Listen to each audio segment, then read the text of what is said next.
Dwayne here, Phoenix Typewriter.com. We're going to put a ribbon in this old Underwood 5, Model 5. So this one is Model 5, probably 1920-ish or so, maybe 25 or something like that. But they're all kind of the same. These Underwoods, there's lots of them out there. This one's got the open side here, and over here is the ribbon drive. Looks like it's in the shadows here, but get a light over here. So this is the ribbon drive mechanism. Right here, this little wheel's got a little handle on it. You can turn it, and it will turn. And it moves as it types.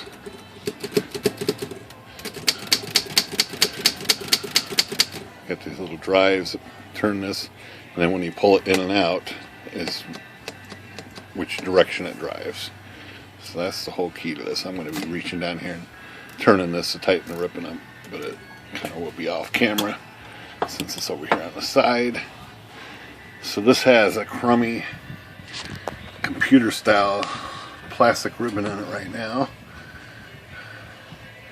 These spools don't really fit too well because they're not made for this typewriter at all.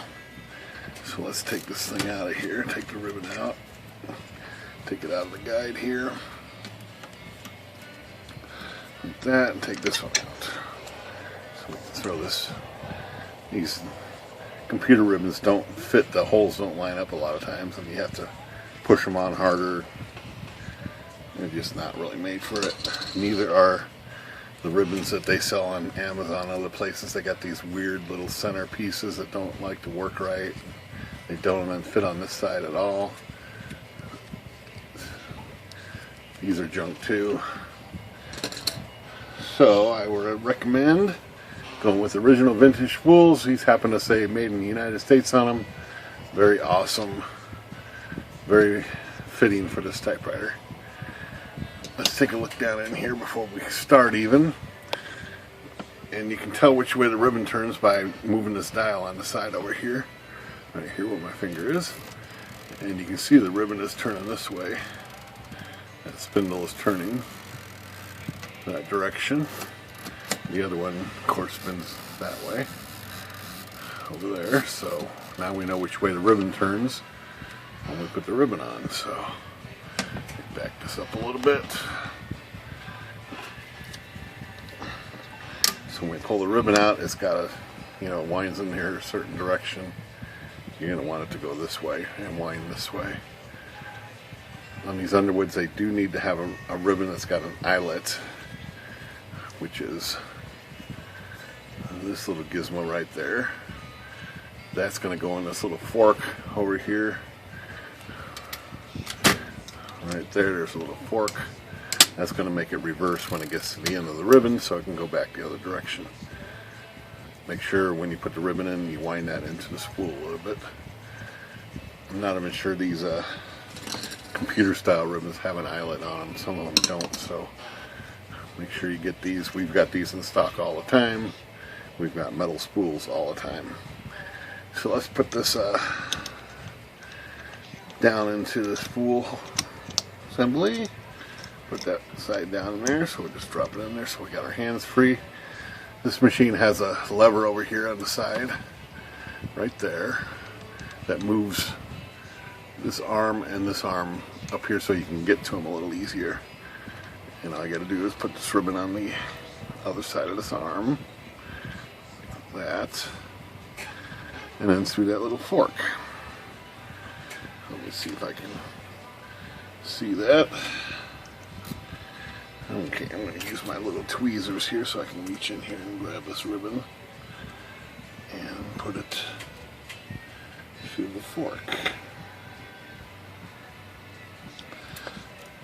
Alright. It's not the easiest access in here in the world, but so you do that, and then it goes through that little fork right there. Just like that. So now it's through the fork and around that arm. You can release that and just do the same thing on this side. Move this guy out of the way. In fact, let me get a little better camera angle in here.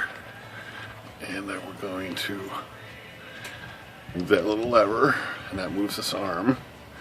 And just put this ribbon on the other side of that roller and through the fork, just like that. So now it's basically in position, and you can kind of turn this and tighten it up if you want and get it all straightened out. So now we just got to put it through the lift here, which isn't too bad. The machine's not too bad to do. Get this camera on here.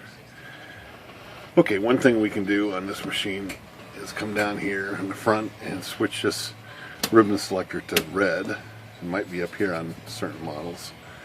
When you do that, you can put 2 type bars up here. Right here, just put 2 type bars up. Reach down here, put those up, and we'll raise the ribbon up so you can get to the ribbon a little better. So put these bars up, that raises this ribbon lift a little bit. Now we just got to get it in the little guides here. I'm going to grab my little tweezer again. Now we're just going to pull this, give it some slack. Oops, the camera's in the way. Let's do this. Get it over here, okay.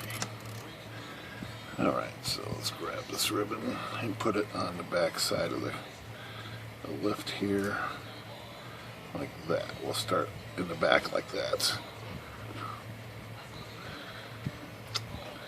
And then we got to get it through this little arm on this side and on that side.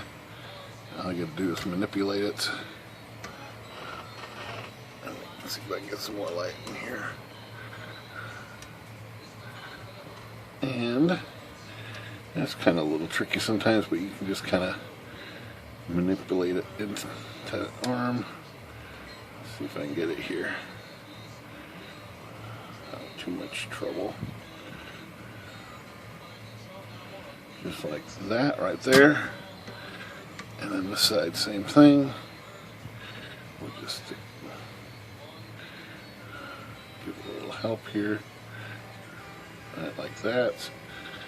And go ahead and turn the wheel and tighten the ribbon up. Like that. And there it goes. So that's all the way it should go here. Behind the back and then through these 2 arms. And she should be good to go. Drop those type bars back down. And if you turn the dial, it should be turning and feeding on through. Nice and smooth. Remember, it's through these arms. Move this guy out of the way. It's through those arms, around the post. So this should work.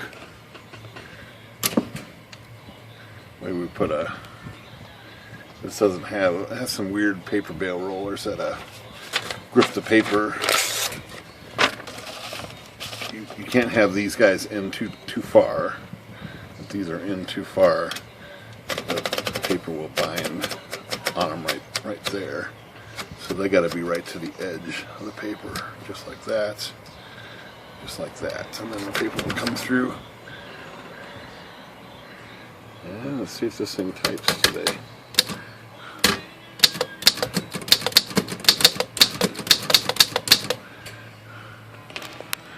Now is the time. This has some pretty small type font on it, but looking good.